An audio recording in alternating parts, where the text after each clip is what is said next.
Welcome to Understanding Credit, Unit 5, helping you take charge of your finances.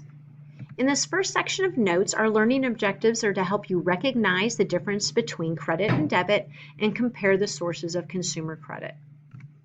So what is credit?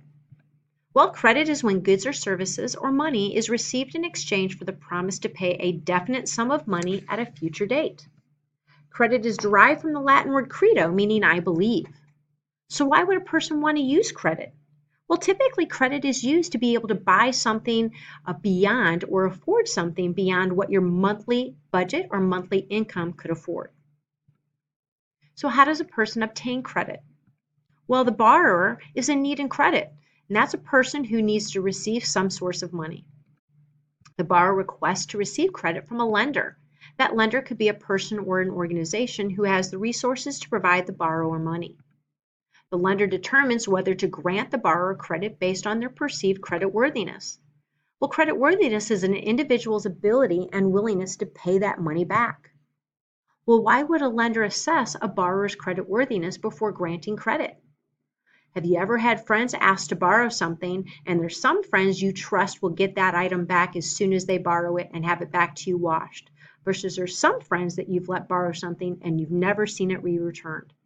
That's why we assess creditworthiness. Some people are more responsible and have better characteristics in paying back borrowed money than others. So how do we pay back credit?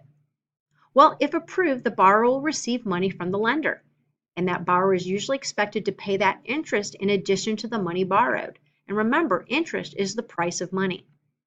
The borrower pays back that money over a period of time. So why would a lender charge a borrower interest? Why do they have to pay money back? Well, depending upon how long it takes the individual, the borrower, to pay back that money, money loses purchasing power over time because of inflation. So if it takes that borrower 30 years to pay back that home loan, well, that $150,000 30 years later had the same spending power as it did 30 years prior. So it's to help cover the cost of future use. So what are some different forms of credit? Well, how are these two forms of credit different? Well, you have one that is closed-ended credit. When you purchase a car, you decide with the lender if you can pay that back in 2 years, 3 years, or possibly 5 years. There's a closed-ended time frame at the end of 5 years in which you'll pay that money back. Versus a credit card is more like open-ended credit. And we'll explain the difference further as we continue on in our notes.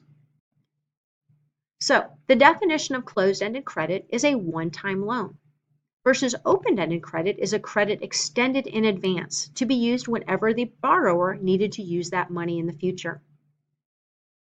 For closed-ended credit, it's for a specific application, a home loan, a car loan, a student loan for college tuition.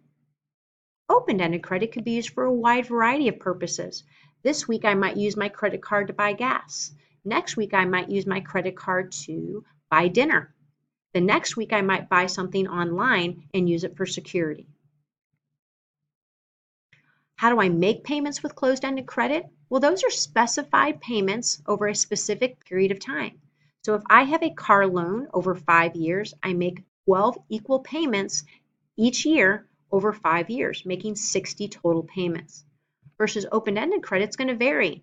If I haven't borrowed anything, I don't make a payment, or the amount in which I pay is going to vary based on how much I want to make. Either I pay it off, I make a series of equal payments, or I make a series of unequal payments. Well, how much can I borrow? Well, for a closed-ended credit, that's going to be agreed upon at the time of application. Versus open-ended credit, it could be increased. You initially get a credit limit, and based on your credit worthiness over the time of that borrowing, you could see your credit limit increase. Examples of a closed-end credit would be a mortgage loan, an automobile loan, or an educational loan. Versus open-ended credit could be credit cards. So what types of lending do financial institutions provide? Well, financial institutions, like I said, offer closed-ended credit, service credit, open credit. So the differences between them is a closed-ended credit is going to be like a mortgage, a home equity loan, a car loan, or a student loan. Service credit could be the use of some type of service and payment based on that the use of that service at the end of that time. Like I make a cell phone bill on a monthly basis, or I pay my internet bill based on how much I use on a monthly basis. My utilities, how much water, how much electricity, how much gas I use. I get that service first, and then I make a payment on it once I know how much I've used. Open-ended credit could be a line of credit such as a pre-established amount that can be borrowed on demand with no collateral from your bank.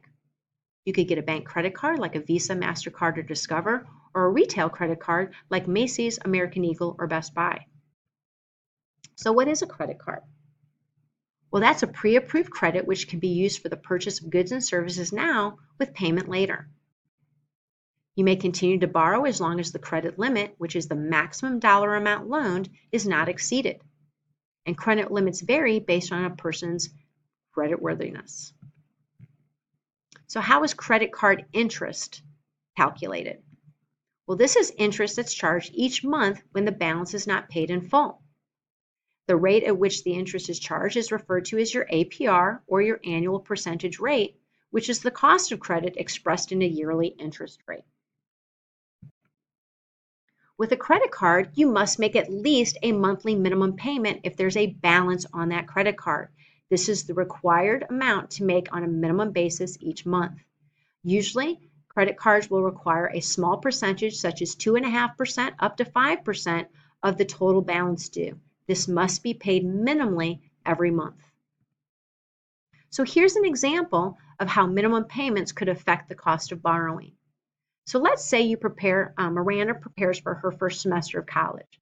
She purchases a new computer for $1,000 and textbooks for $500, spending a total of $1,500 on her credit card, which charges her 15% APR. How much would Miranda pay in interest if she makes just the minimum payment? Well, if she makes a full payment of $1,500 at the time of her first bill, she gets that within 1 month. She makes 0 interest payments because she's paid the bill completely off within the first month. So the total amount borrowed is all she has to pay back.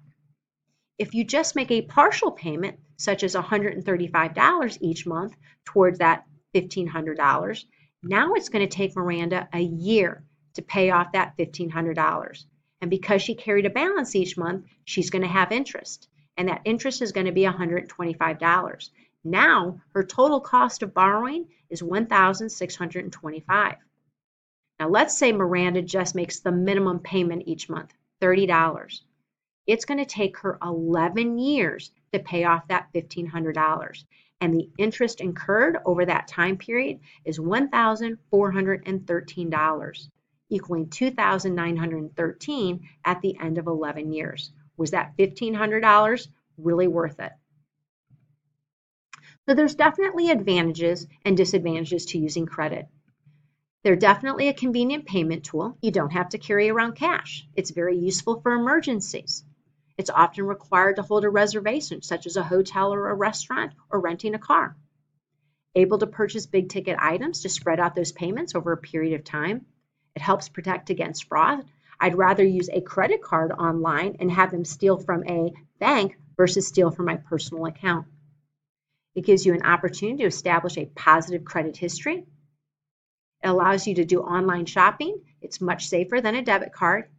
And you could possibly receive bonuses through certain credit offers. Negatives are the interest can be costly when the balance is revolved, when you don't pay off that balance. You can incur additional penalty fees if you make a payment late, if you don't make the minimum payment, or you go over your credit limit. Because you're just making smaller payments, the tempting to overspend is likely. You could have risk of identity theft because the more you're using a credit card, the more your personal information is being accessible through internet fraud. You're responsible for the lost or stolen cards and still responsible potentially for those balances. And when you apply for multiple accounts in a short period of time, this can lower your credit score. So what are the costs of those payday loans that I see so many phenomenal commercials about? Well, these are alternative types of credit. A payday loan is a short-term loan that provides immediate cash by securing a borrower's written check or automatic withdrawal form. So you request a loan, the total is $350. The lender's going to charge you $60 to get you that loan. So the total amount the borrower actually receives is $290.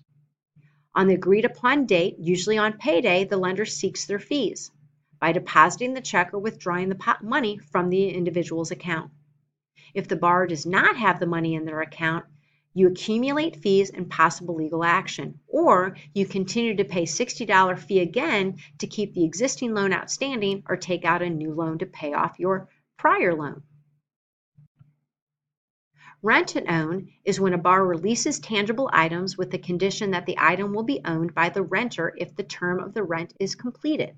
So you really want that 50-inch screen TV. It's $1,890. Well, you can't afford all of that. But boy, when they sell you $39.99 per week over 104 weeks, now you can afford that 50-inch screen TV. Although at the end of 104 weeks, you've now paid $4,158.96. That is 92% interest on that $1,890. A title and pawn loan is when you get a loan, the borrower gives the lender their automobile title or possible personal property in exchange for cash based on the value of that item. To get their item back, the borrower must pay the lender back cash and fees and interest within a specified period of time. If the credit terms are not met, the lender keeps the item. So what are other alternative forms options? The last one is refund application for anticipation loans. And these you hear a lot about as we get closer to tax season. This is when the lender gives a borrower a loan based upon their anticipated tax refund. The lender charges the borrower a fee for this service. The borrower authorizes the Internal Revenue Service to deposit the money directly into the lender's account. If the borrower's refund was less than the loan amount, they owe the lender the difference. So what's an actual debit card versus a credit card? Well, this is a plastic card which looks like a credit card, but it's electronically connected to the cardholder's bank account. The money is immediately withdrawn from the cardholder's checking account when a purchase is made or when the debit card is used. This is when you're using your actual own money and you're not borrowing money. There's no additional fees incurred when you use a debit card. So what's the difference between a credit card, a debit card, cash, and check? They're all used as form of payments. They're mediums of exchange, but they differ considerably. Cash refers to money in the physical form of currency, such as banknotes and coins. Check refers to a printed form directing a bank to withdraw money from an account and pay it to another account. Debit cards are provided by a bank that allows a point-of-sale transaction to be deducted electronically from your account. All three of these forms of payment do not incur extra costs. However, credit cards, which are issued by a lender to be used to buy products or services to be paid back later, cost you more because you have to pay an interest rate back on the payments on any balances due. Those are your different payment options or mediums of exchange. Hopefully you have a better understanding of the differences between a debit card and a credit card and the different lenders that you can borrow money from.